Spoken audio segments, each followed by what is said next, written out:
오늘을 살아가는 묵상 시간입니다. 오늘 본문 말씀 출애굽기 18장 14절부터 15절까지의 말씀입니다. 모세의 장인이 모세가 백성에게 행하는 모든 일을 보고 이르되 내가 이 백성에게 행하는 이 일이 어찌 됨이냐 어찌하여 내가 홀로 앉아 있고 백성은 아침부터 저녁까지 내 곁에 서 있느냐. 모세가 그의 장인에게 대답하되 백성이 하나님께 물으려고 내게로 옴이라. 여러분, 건전한 상식과 하나님의 뜻 사이에는 어떤 관계가 있을까요? 물론 상식은 완전한 하나님의 뜻은 아니지만 그럼에도 불구하고 하나님의 뜻을 분별하는 아주 중요한 기준이 됩니다. 의사가 환자를 수술하려고 할 때 여러 종류의 칼을 사용하죠. 피부와 같이 큰 부분을 절단해야 할 때는 큰 칼을 사용하고 두개골 같은 부분은 딱딱한 부분을 절단할 때는 이 톱날 같은 것을 사용합니다. 그러나 이 뇌 안에 있는 작은 종양 같은 것을 제거할 때는 아주 섬세한 칼이나 레이저를 사용하며 현미경을 통해서 수술하겠죠. 우리가 하나님의 뜻을 찾을 때 처음 크게 보는 것이 상식의 판단입니다. 그래서 상식적으로 도저히 받아들일 수 없으면 하나님의 뜻이 아닐 가능성이 참 많습니다. 그런데 이것들을 무시하고 무조건 하나님의 음성을 들으려고 하고 하나님의 그 세미한 뜻을 찾으려고 하니까 우리의 삶 가운데 실수가 참 많이 일어나는 겁니다. 여러분, 믿는 자들이 하나님의 뜻에 순종하지 않으면 먼저 상식이 어두워집니다.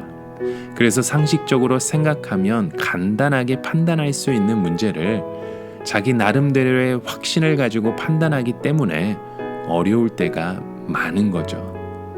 그래서 신앙의 지도자들은 이 독선에 빠지지 않도록 어느 정도의 지적인 그 능력을 갖추는 것이 꼭 필요합니다. 여러분, 우리는 성도 되기 이전에 먼저 인간이 되어야 합니다. 사람이 보기에 혐오스럽고 더러운 것은 하나님이 보시기에도 더욱더 악하고 추하게 보일 것입니다. 이 건전한 상식은 하나님의 뜻을 분별하는 데 1차적인 여과 기능을 합니다. 모세 장인 이드로 역시 이 신앙적인 깊이는 없었지만 상식적으로 모세에게 아주 중요한 조언을 오늘 했었죠. 이 모세 장인 이드로가 발견한 문제가 무엇입니까? 그것은 책임이 분산되어 있지 않다는 것입니다. 이스라엘 백성들은 오랫동안 노예 생활을 해왔으므로 스스로 책임지고 스스로 문제를 해결하는 것을 잘 몰랐습니다. 모세도 아예 그들은 이런 자들이라고 생각을 했던 것입니다. 그래서 책임이 절절하게 나누어지지 않았을 때 이것은 모두에게 피곤한 결과를 가져왔던 것입니다. 이스라엘 백성들은 자기 스스로 판단하지 않고 모든 결정을 모세에게 넘김으로 자기들은 편했던 것이죠.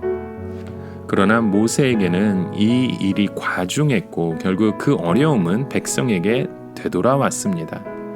그들은 작은 분쟁 하나를 해결하기 위해 너무 오래 기다려야만 했던 것이죠.